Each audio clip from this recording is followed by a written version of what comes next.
Unas cuestiones que han quedado en la agenda ya para cerrar la semana en función a los debates que se han esgrimido en la política, ¿no? Y uno de ellos tiene que ver con el veto a la ley de emergencia en discapacidad, que ha sido un golpe, lo hemos reflejado aquí en nuestro canal, ¿no?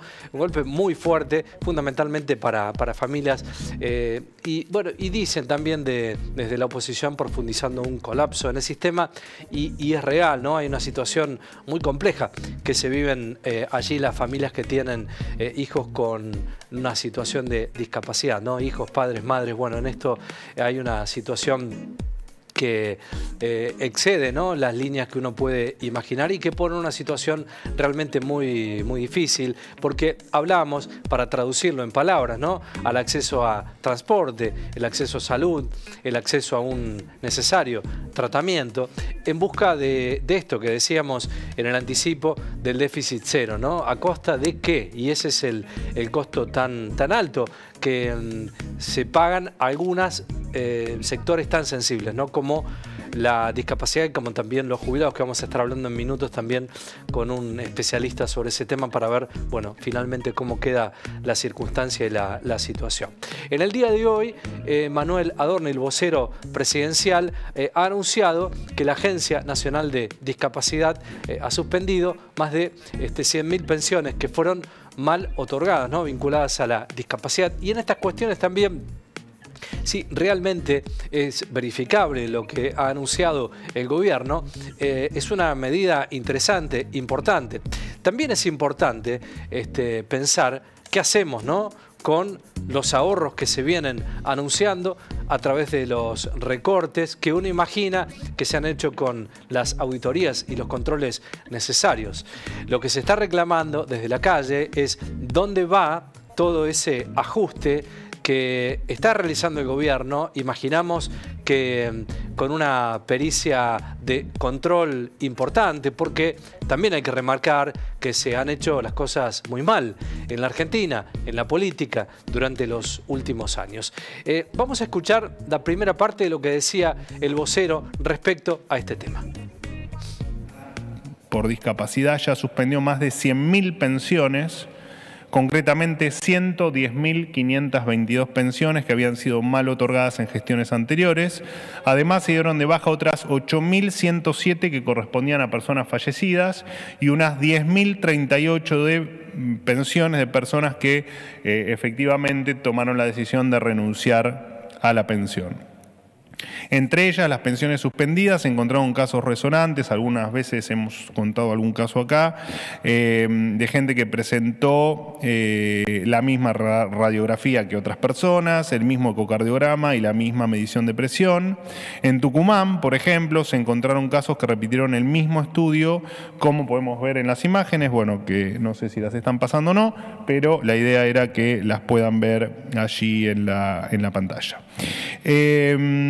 Este mecanismo no es novedoso, de hecho, como les comentaba, lo había comentado en alguna otra conferencia, siempre con los mismos ejemplos, tal vez el caso de Chaco, que se presentó una misma radiografía de hombro como prueba en 150 pensiones por invalidez diferentes durante esto ocurrido, por supuesto, durante la gestión pasada.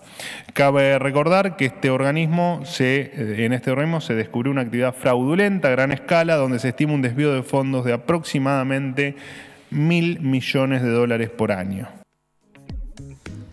Bueno, indudablemente que con estos datos que muestra Adorni, es importante hacer este trabajo, ¿no?, de auditoría, insistimos, ¿no?, y si realmente las circunstancias fueron estas, bien hechos los recortes, ¿no? También nos quedamos muchas veces, esto hay que decirlo, con el anuncio, ¿no?, con el anuncio del vocero presidencial. Es importante también, posteriormente de estos anuncios, conocer los expedientes, los dictámenes, bueno, los números de legajo, conocer el detalle fino, ¿no? Es un número impactante, ¿no? 100.000. Porque si esto fue así, alguien debe responder primero ante la justicia y a priori, bueno, enfrentar un juicio, ¿no? Es un número de alto impacto. También es cierto que se tiran números de manera continua y en la vorágine cotidiana no se verifican, ¿no?, uno por uno. Por eso también cuando se conocen estos datos, que es importante también conocer el número de resolución, la metodología y la causa por la que ha sucedido. Yo imagino que esto está.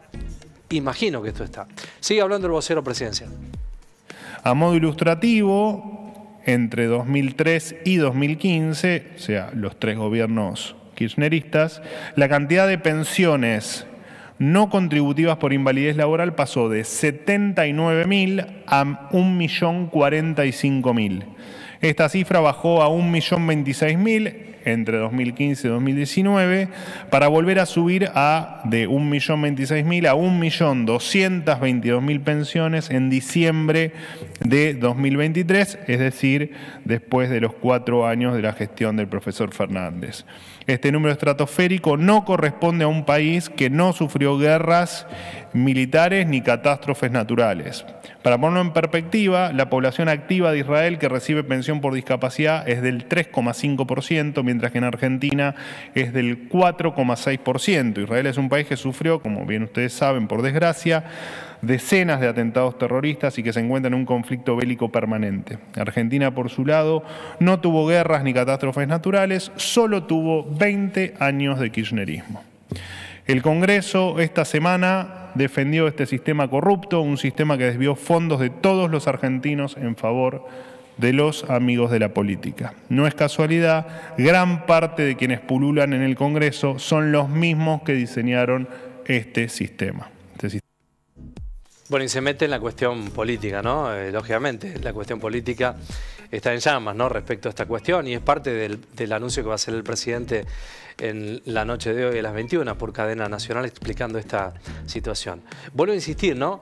Es un número de alto impacto, alguien debe responder si efectivamente sucedió esta cuestión, pero también pedimos los números finos de estas resoluciones, ¿no? Los números, la metodología, bueno, qué es lo que ha pasado fundamentalmente con todos estos expedientes, porque es un número de un ahorro importante para la Argentina. También nos preguntamos, ¿no?, ¿dónde va la plata de esos ahorros? Porque no se traduce en la cuestión cotidiana, ¿no?